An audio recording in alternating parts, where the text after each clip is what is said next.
Olá!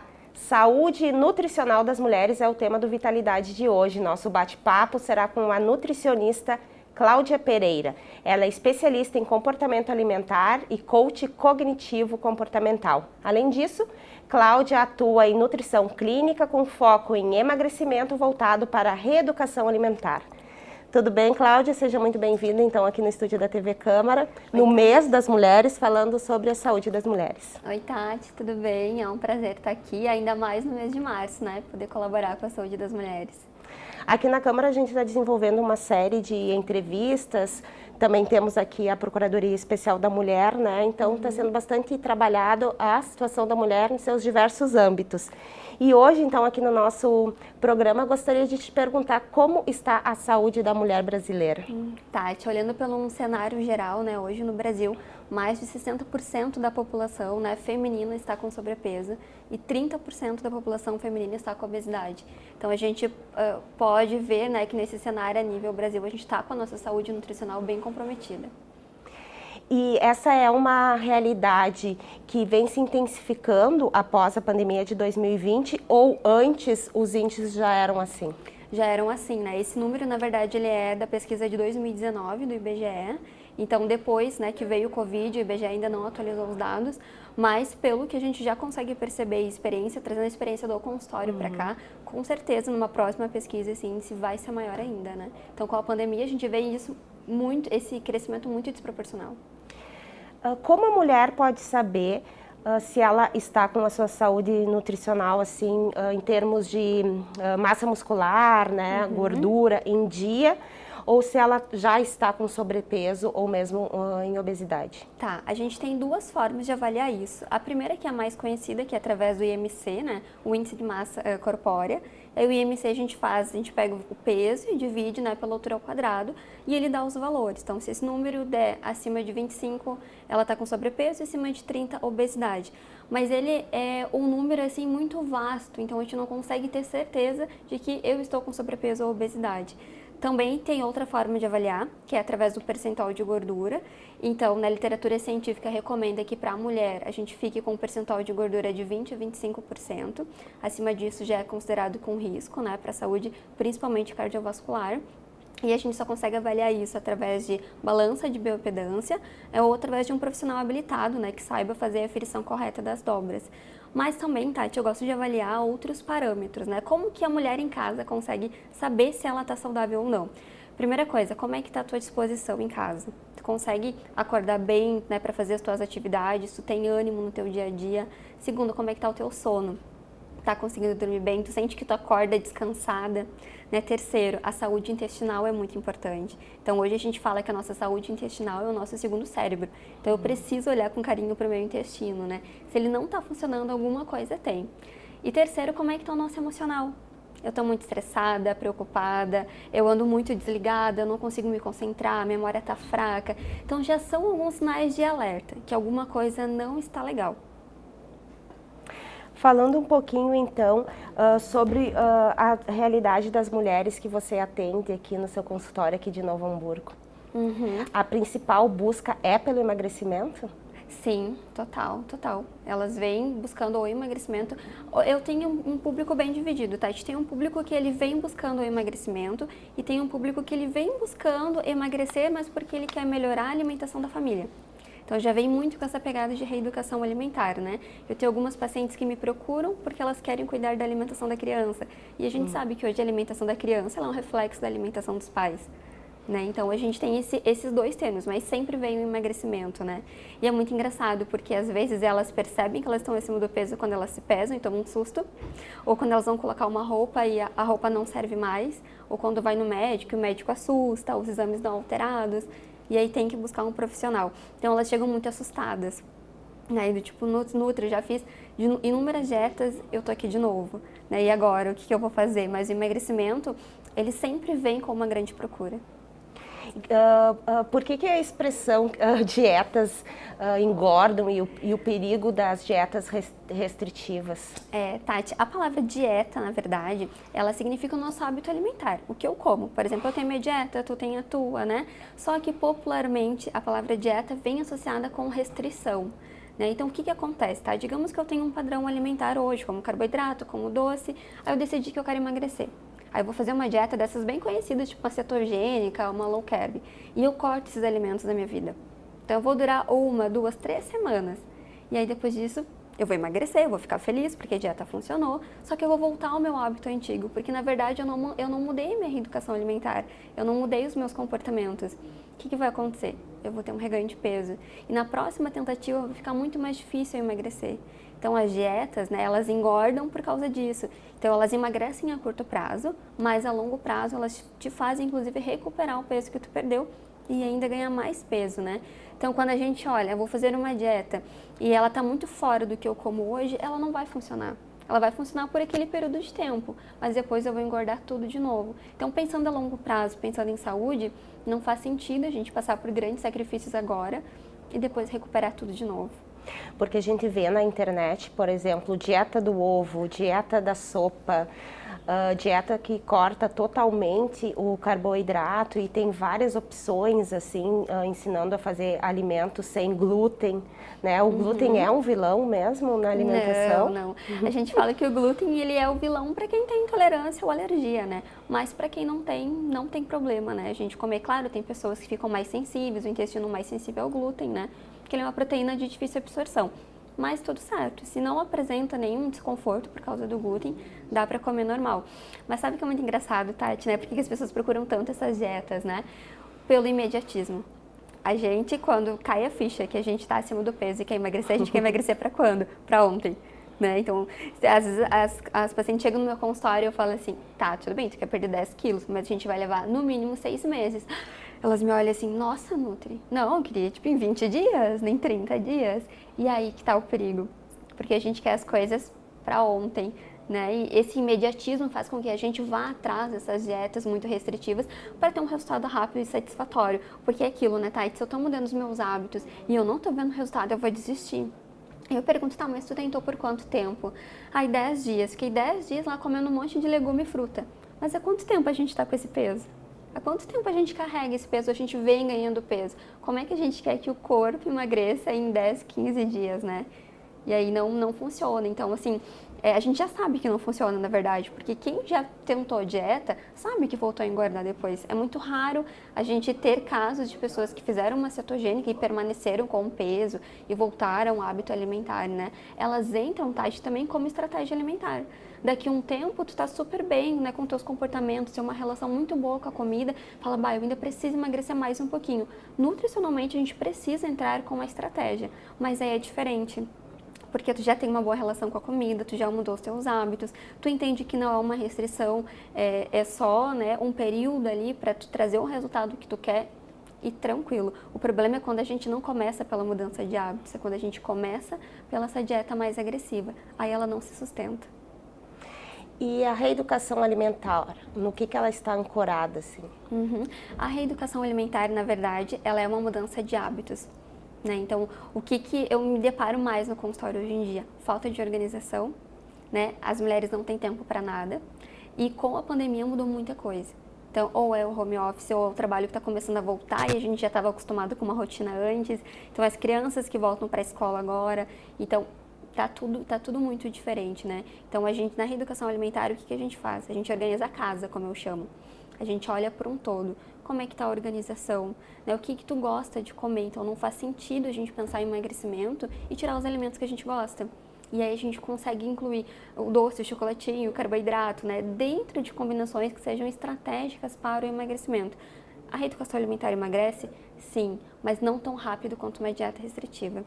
Ela vai te trazer resultados a longo prazo, mas é aquele, de pouquinho em pouquinho, a gente vai longe. E aí não tem um reganho de peso.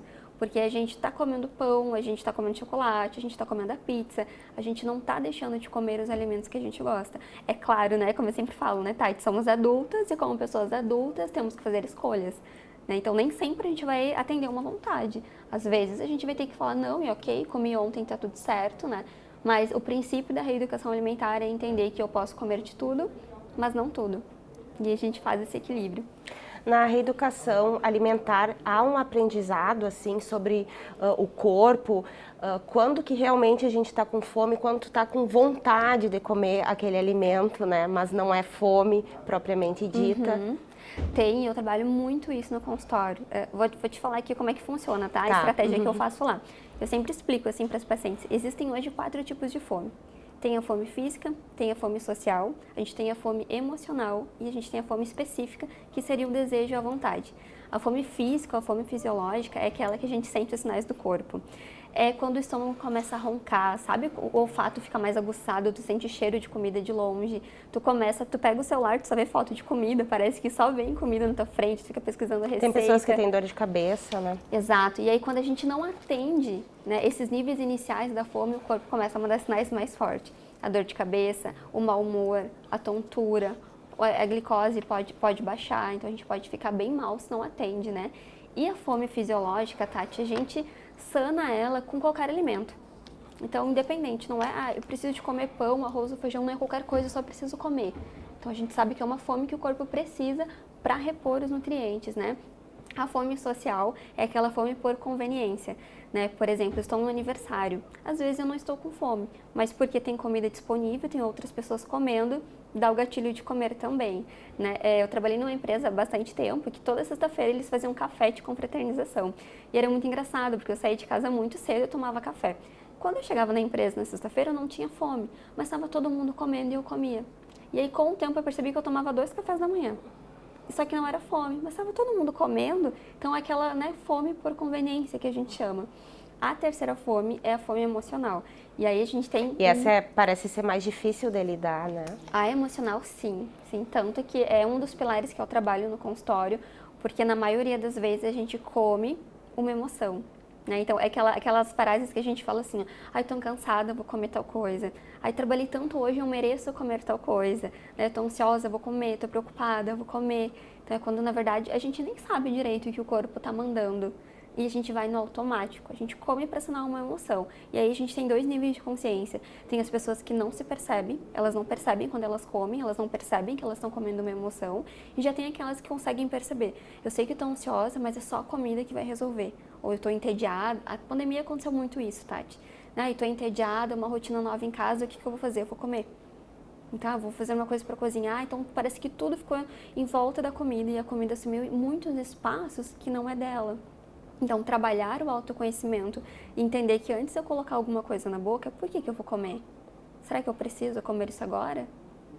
Né? E a gente tem a fome específica, que é a vontade ou o desejo, né? A fome específica, ela precisa ser atendida, mas nem sempre.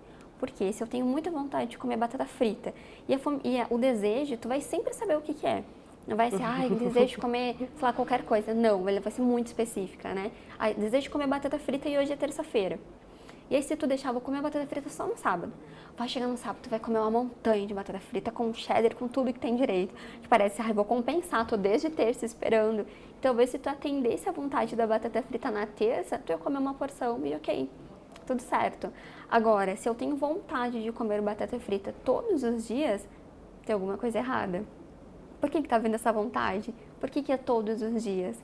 E aí a gente tem que investigar o que tem por trás. Eu queria te perguntar, que tu estava falando antes, a compulsão alimentar. Né? Falasse um pouquinho mais, por que às vezes é tão difícil assim controlar. E outros tipos de problemas, né, que as mulheres estão suscetíveis, de questões que as questões emocionais levam, no caso, né?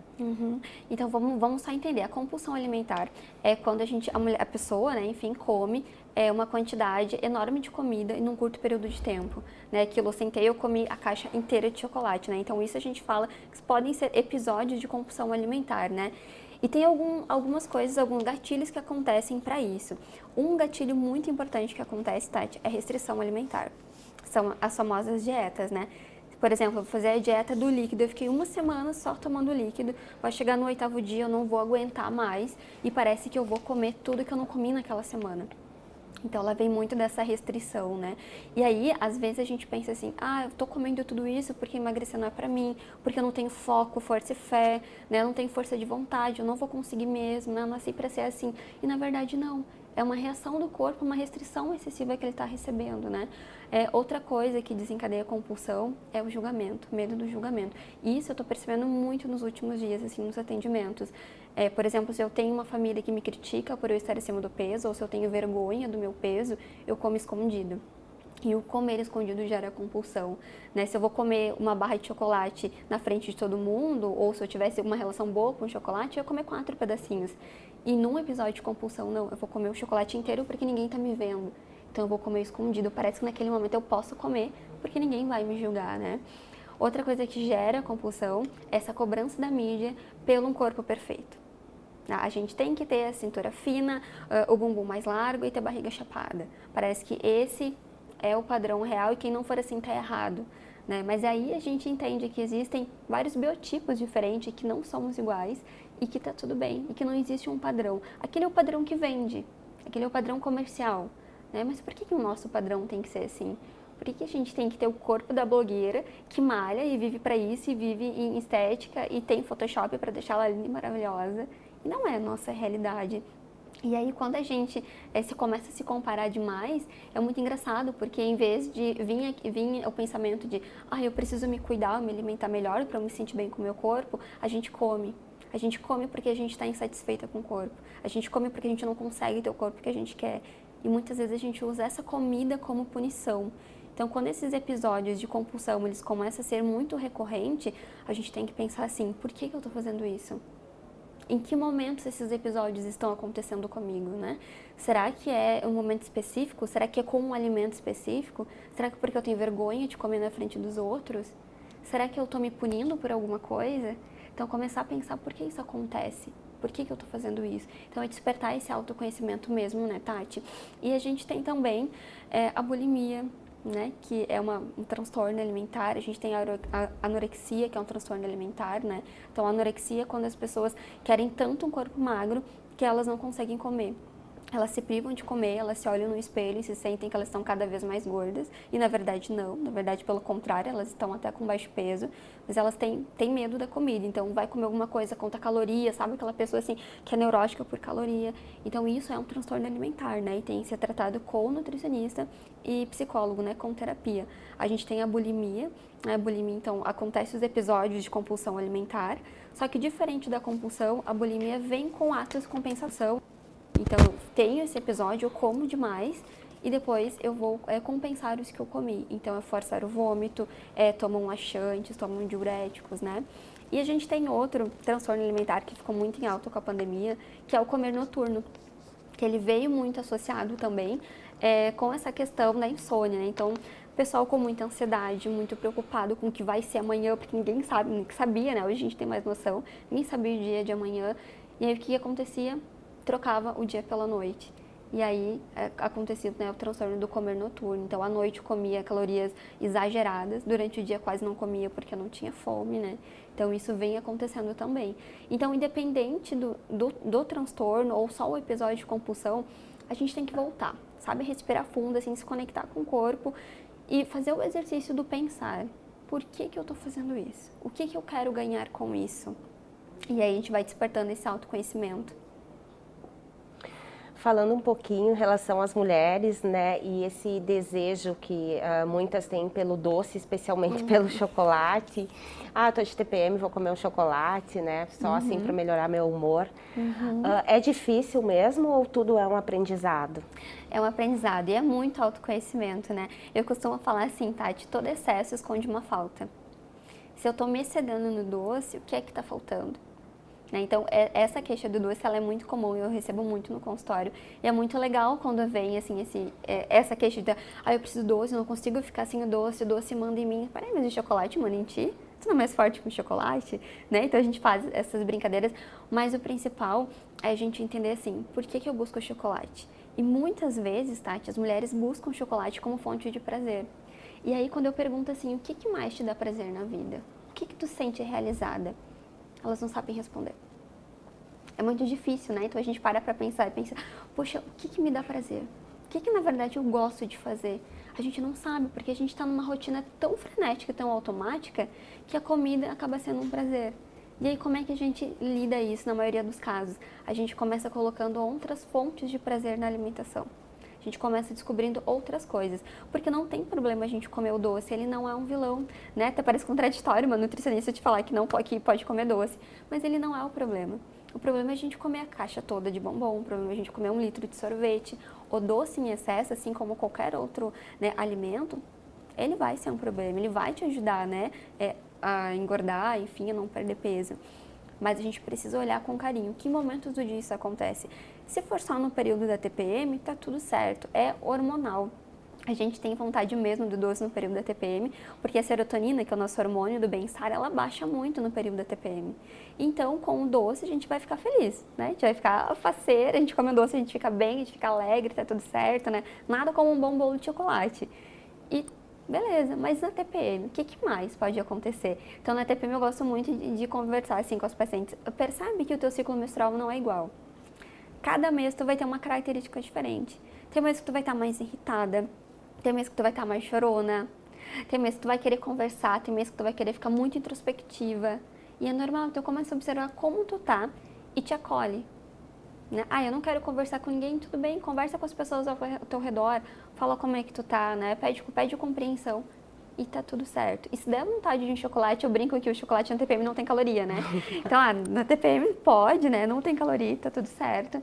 Mas é aquilo, né, Tati? É um pedaço, é comer com presença. Outro detalhe do doce, a gente come doce muito rápido, né? Porque parece que para eu aproveitar eu tenho que comer grande quantidade. E na verdade não, na verdade para eu aproveitar eu tenho que comer devagar. A gente só sente o sabor da comida quando ela está em contato com a língua. Depois que foi garganta abaixo, já era. E aí o que a gente faz quando a comida está muito boa, quando é um doce muito gostoso? A gente come muito rápido, porque a gente quer sentir muito aquele prazer. E na verdade a gente nem sente. Então qual que é o lance? Deixa o doce mais tempo na boca, sabe? Deixa um chocolatinho derreter, come devagar, mas entende quais momentos que está vindo essa vontade do doce. É depois do trabalho? Como é que está o teu trabalho? Está muito estressante, está muito carregado. Talvez você não precise de um banho mais demorado, talvez você não precisa chegar e fazer um chazinho, né? Fazer um chimarrão, fazer alguma coisa que te conforta, acessar outras fontes de prazeres. Então, esse processo no consultório, ele é muito intenso, né? Então, a gente coloca como meta mesmo, é descobrir o que me dá prazer, né? Tira a comida como esse foco principal. E é muito engraçado, porque no plano alimentar das pacientes tem doce, tem chocolate, e delas voltam e falam, Nutri, nem comi. Não precisei comer, sabe? Quando deu vontade eu comi, ou antes eu comi um açaí de 700, comi um açaí de 300 e fiquei legal. Então é o que esse doce está escondendo, o que esse doce aí está mascarando. Pelas questões hormonais, o emagrecimento das mulheres é mais difícil do que dos homens? Sim, os homens, tanto que na prevalência, né, de obesidade no Brasil, a mulher, né, tem um índice maior de obesidade do que os homens. E também é muito, o sistema hormonal sim, né, da mulher, o do homem facilita mais, né, injusto com a gente, mas o homem facilita mais para emagrecer. E também o homem é mais prático, né, Tati? Então observa assim, hoje eu não atendo mais homens, mas quando eu atendia homens no consultório, tipo, o homem vai lá, faz o plano alimentar e ok, tá tudo certo, né? Salvo alguns, né, que tem os problemas emocionais associados, mas para ele parece que as coisas vão mais fáceis. E a mulher, não, a mulher já é um outro mundo, né? Já é uma outra caixinha. Então não é só o hormonal. Né? Então são todos os conjuntos que estão envolvidos, mas sim, né? A gente tem essa diferença. E outra coisa que as mulheres sempre me perguntam, né? Nutri, depois dos 40, depois dos 30, é realmente o mais difícil? Depende de quantas dietas dessas malucas tu já fez na vida, depende se tu já tomou remédio para emagrecer, depende de como é que tá o teu metabolismo. Nunca é impossível emagrecer. A gente sempre consegue, independente da idade. Eu tenho uma paciente com quase 60 anos e que ela está tendo um emagrecimento incrível. Então, a gente consegue sim, né? Então, muitas vezes a gente usa o metabolismo como bengala. Né? Então, tipo assim, eu não dou mesmo, porque eu já passei dos 40, meu metabolismo não vai ajudar. E aí, quando a gente olha a alimentação, olha a organização, dá pra fazer muita coisa. Dá pra gente, inclusive, fazer com que esse metabolismo acelere de novo. Então, bem tranquilo. E nesse sentido, a prática regular de exercício físico contribui?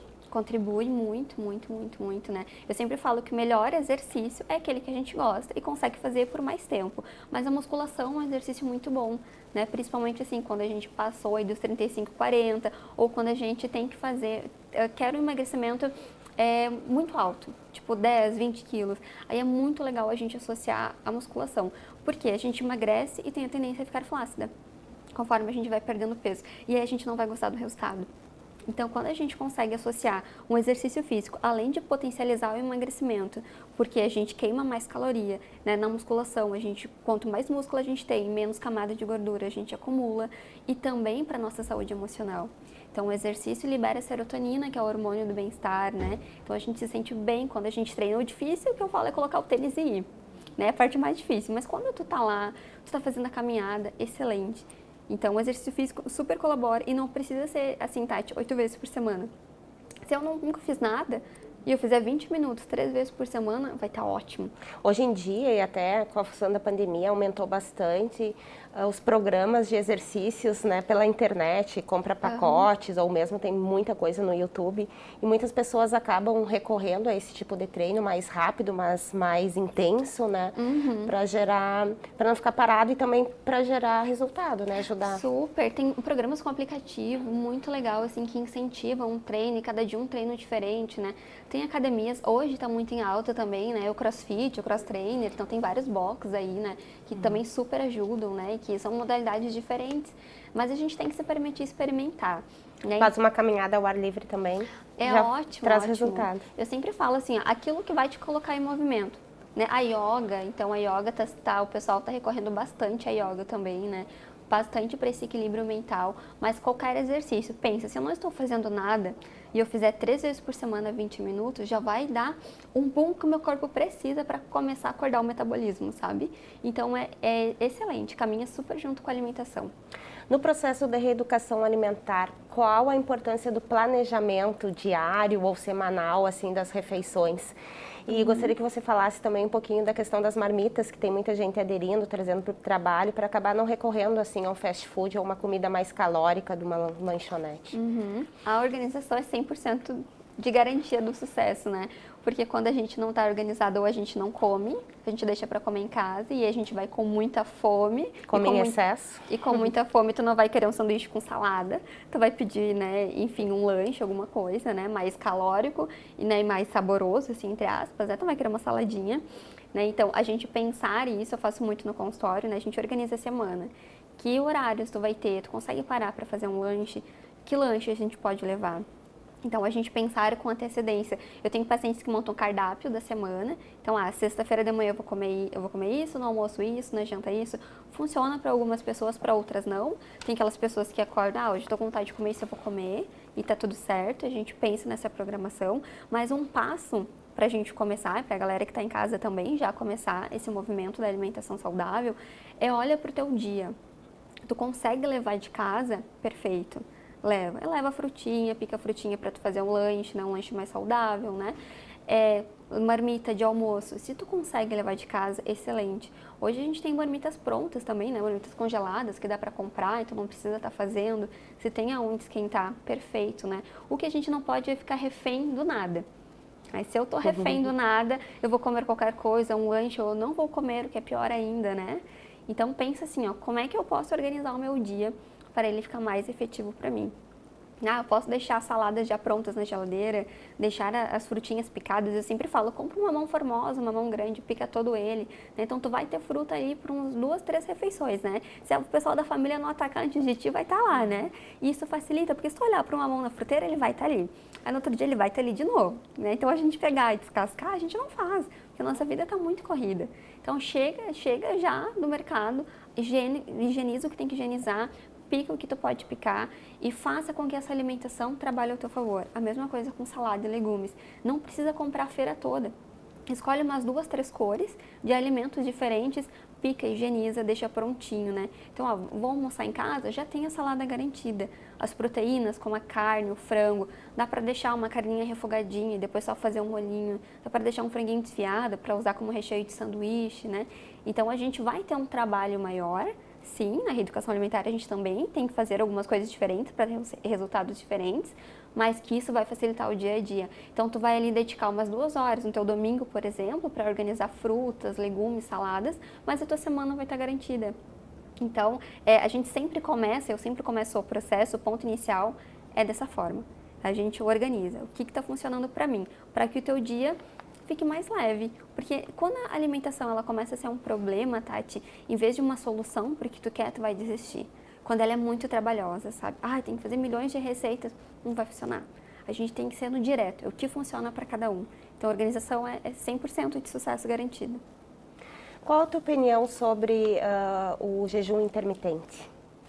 Eu não sou muito a favor do jejum, né? Eu falo que é tão bom comer. Muitas pessoas defendem muito o café da manhã como uma das principais refeições, né? Sim. E a maioria dos protocolos justamente pula essa etapa, Pula o né? jejum. Por quê, né, Tati? Porque a noite é mais fácil, né? Porque a gente tá dormindo, então a gente não sente fome.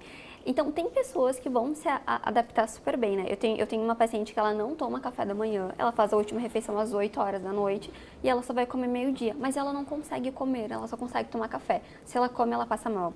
Então, se a gente para pra pensar, ela é uma pessoa que ela faz jejum sempre, ela faz 16 horas de jejum, mas é algo fisiológico do corpo, né? Agora, para uma pessoa que é importante tomar o café da manhã, não faz sentido, porque qual que é a estratégia do jejum? Eu comer em menos períodos de tempo e eu, no total, ingira menos caloria no meu dia. Só que se tu não é uma pessoa que tu te adapta bem ao jejum, o que vai acontecer? Tu vai pular o café da manhã, tu vai fazer 16 horas de jejum, tu vai chegar no almoço, tu vai comer tudo que tu vê pela frente. Aí a janela do jejum não funcionou, porque a gente vai comer tudo, né, que a gente deveria ter comido no café da manhã, no lanchezinho, a gente vai comer tudo de uma vez só. Então, eu não sou muito a favor, eu não trabalho com jejum, né? A não ser que a pessoa, assim, fala, pra mim é super natural, eu já faço jejum, eu já venho fazendo, porque é fisiológico pro meu corpo. E aí não tem problema. Agora, a gente forçar algo que não é do nosso cotidiano, que não é do nosso hábito, né? Só para emagrecer, não precisa. A gente consegue fazer isso tomando um belo café da manhã. Recentemente a gente teve a morte de uma cantora, né? E foi atribuído alguns problemas de rim e fígado também pelo uso também, né, de medicações e chás, que a gente até considera inofensivo, né, na maioria das vezes. E a Anvisa, ela publicou uma série de produtos, assim, que podem fazer mal, né? Falando da importância um pouco, você já falou do uso dos remédios, né, como prejudicial, mas assim, e os chás e outros líquidos? Eu posso tomar um chazinho? Que cuidados eu tenho que ter? Essa reportagem, ela veio muito à tona, né? E que bom que isso veio à tona, né, Tati? Que, assim, infelizmente, né, a cantora veio a falecer também, mas que bom que a mídia colocou isso em pauta, né? Eu sempre falo assim, a gente não busca emagrecer, a gente busca ser emagrecida. Então, porque o emagrecer vai te exigir esforços que muitas vezes a gente não está disposta a passar por ele, né? Então, quando a gente fala em emagrecimento, não é só o que tu vai ganhar se tu emagrecer, é o que tu está disposta a perder. O que tu está disposta a abrir mão? Porque a gente tem muita coisa a perder quando decide emagrecer. Né? Tem muita coisa que a gente tem que deixar de lado. E nessas questões do chá, a gente vem muito pelas promessas milagrosas. O chá verde, isso, porque a mistura dos chás, o chá seca a barriga, né? Então a mídia ela é muito inteligente, né? Então ela ataca a dor que as mulheres têm. Mas na verdade o chá, não adianta a gente tomar chá, comer um excesso de calorias, não praticar exercício nenhum, né? Tem muitos chás que eles ajudam no emagrecimento, que eu falo que eles são a cerejinha do bolo. A cereja do bolo só vai ficar bonita se o bolo já estiver pronto, bem decorado, aí a gente vai lá e coloca uma cerejinha. Do contrário, não vai adiantar, a gente tá com um bolo feio lá e um monte de cereja, não vai resolver nem vai destacar, né? Não tem problema a gente consumir chás, então até 3 xícaras por dia do extrato da erva não tem problema, é bem tranquilo, né? Salvo grávidas, né? E algumas patologias que a gente tem que evitar alguns tipos de chás. Mas no geral, um chá verde, um chá de camomila, um chá de hibisco, né? Que ajuda também nessa questão da retenção. Então, muitas vezes o peso da balança, ele não é gordura, muitas vezes ele também é retenção de líquido que tá ali, a gente se assusta, né? Mas com uma má alimentação, a gente retém mais líquido. E outra coisa legal dos chás, Tati, é a gente consumir a erva, né? Então, assim, ó, o chazinho de pacotinho, ele não é muito legal, né? Então a gente não tem certeza que é só erva pura, são partes boas da erva, né? Ele é mais prático, né? Mas ele também não tem o extrato puro. Então hoje em dia tem nos casas naturais para vender a folha já desidratada. Então a gente pode usar, tem uns adaptadorzinhos de folhas de chá para fazer o chá na xícara, né? Que ele fica bem legal. Então até 3 xícaras do mesmo extrato não tem problema. Mas é sempre bom conversar com o nutricionista antes ou conversar com o médico para saber que chás é legal a pessoa tomar. Porque dependendo da patologia que ela tem, não é indicado alguns tipos de chás, né? Mas assim, no geral, camomila, chá erva doce, hibisco, cidreira, são chazinhos bem legais. Hortelã, gengibre pós-almoço, maçã, cravo e canela, principalmente quando dá aquela vontade do doce depois do almoço, sabe? Um chazinho de maçã, cravo e canela, show de bola. Já vai ajudar na digestão e também já vai ajudar nessa questão de suprir o doce, né? Então não tem problema. Mas nada disso substitui a água, né? Exato, exato. Eu sempre falo, né, que o chimarrão, que é muito tradicional, né, e às vezes as pessoas falam, Nutri, não tomo água, mas eu tomo 2 litros de chimarrão, né, então assim, água, a gente tem água, até num biscoito que é seco a gente tem água, então, mas não é água pura, né, o chimarrão ele é diurético, então ele não vai fazer o efeito que ele precisa de hidratar, porque a gente vai eliminar muito rápido, né, então não substitui a água. E o tererê também. O tererê também, exato. Né? Então, assim, nada substitui a água, mas também a gente não precisa ficar neurótico, tipo, eu tomo 2 litros de chimarrão e eu tenho que tomar mais 2 litros de água, né? Então, eu sempre gosto de avaliar, assim, ó, como é que tá a cor da tua urina. Então, avalia durante o dia como é que tá a cor da tua urina. Ela tem que estar uma cor clarinha, não muito branca e não muito escura, né? Até no consultório eu mostro, assim, um parâmetro, né, da cor da urina. Ali vai te dizer, né, se tá muito escura é um alerta. Então, olha pro xixi, como é que tá a cor do meu xixi. Né? Se está muito escuro, é som de alerta, eu estou tomando pouca água. Então, tem que começar a tomar mais água. Por mais que a gente passe o dia inteiro tomando chimarrão, não substitui. E uma dica para que a gente consiga facilitar esse consumo é garrafinha. Tem uma garrafinha como meta. Deixa uma garrafinha perto de ti, aonde tu vai, né? Eu tenho uma paciente que ela escreveu assim, beba-me na garrafinha. E ela deixa tem até uns dela. aplicativos, né? Que fica pitando ou fazendo barulhinho da água. Chato pra caramba, porque eu já testei, sabe? Daí tem que marcar, tomei tantos copos, né? Pode acordar de manhã e já colocar como meta, sabe, Tati? Tá, acordei, vou tomar um copo de água. Já foi 200 ml. Né? E assim, ó, se eu não tomo nada de água, começa com 500 ml por dia. Não sai do 0 para 2 litros, porque não vai funcionar. Tu só vai ficar no banheiro, só vai ter vontade de fazer xixi, só isso. Né? Mas esse é o segredo do processo. A gente faz um passo, vê que tá legal, aí a gente avança pro próximo. E aí quando tu vê 2 litros de água, vai ser assim, ó. Tu nem vai sentir, porque já tá no teu hábito tomar. Mas começa devagarinho, não toma nada, começa a tomar uma garrafinha. Bota como meta, acorda e já toma um copo. Já foi praticamente metade da meta, né? E umas dicas, Nutri, então, para as mulheres que praticam exercício físico, do que comer antes ou depois do treino, assim, alguns alimentos leves ou mais apropriados para cada momento. É muito individual, sabe, Tati? Porque tem mulheres que elas precisam treinar em jejum porque elas não conseguem comer.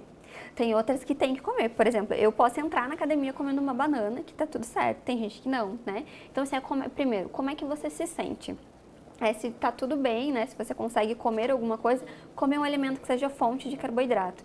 Uma fruta, uma fatia de pão, né? Porque o carboidrato ele vai te dar energia. Então, é que nem o carro, né? Pra gente ligar o carro, ele tem que ter gasolina para ele andar. Então, a gente tem que dar gasolina pro corpo. E o carboidrato é a nossa fonte de energia. Então, alimentos fontes de carboidrato. Uma frutinha, uma vitamina, uma fatia de pão, excelente, né? Pós-treino, é legal a gente fazer refeições mais completas. O que seria uma refeição mais completa? Ter um carboidrato e ter uma proteína, né? Por exemplo, a refeição principal, tipo almoço e janta, elas podem ser, né, para quem malha de noite, elas podem ser um pós-treino legal, né? Dá pra fazer aí umas empadinhas, umas receitinhas com aveia, sabe? Uns lanchinhos saudáveis, que também vai ficar bem legal, mas não tem algo muito específico. Tem que comer isso ou tem que comer aquilo, né? Como é que você se sente? Se dá para comer, ok. Vou comer uma fonte de carboidrato antes para ter energia e depois do treino vou fazer uma refeição completa, né? Então, para eu repor os estoques que eu gastei lá. Então, ok, uma proteína, né? Um iogurte com fruta, fica uma combinação legal. O iogurte é fonte de proteína, fruta é fonte de carboidrato, fazer uma panquequinha, uma crepioca. Então, ficam opções bem bacanas. E para encerrar nosso programa, então, gostaria que você deixasse algumas dicas, né, nesse mês da mulher, para a saúde da mulher hamburguense, para quem está nos acompanhando aqui pela TV Câmara e também pelo YouTube. Mulheres, tenham paciência no processo, né? Que a gente possa olhar pelo processo de emagrecimento como uma transformação. Eu sempre falo assim, não é quantos quilos você vai perder, mas é quem você vai se tornar no final desse processo. Então, que a gente possa olhar com carinho pra gente mesmo, que a gente possa pensar, né? O que me levou ao peso que eu tenho hoje? Que histórias esse corpo que eu tenho hoje carrega? E como é que eu posso amar esse corpo para então que eu consiga transformar ele no que eu quero? Paciência e curtir o processo. Então, essa é a melhor dica que eu posso dar para vocês. Obrigada, então, Cláudia, pela sua participação aqui no nosso programa. Obrigada, Tati. Obrigada a vocês. Fico à disposição. O nosso programa, então, Vitalidade, que abordou o tema saúde nutricional das mulheres, chegou ao fim. Conversamos com a nutricionista Cláudia Pereira, especialista em comportamento e emagrecimento voltado à reeducação alimentar. O programa pode ser revisto na programação da TV Câmara e também pelo YouTube dessa emissora legislativa. Um abraço a todos e até breve.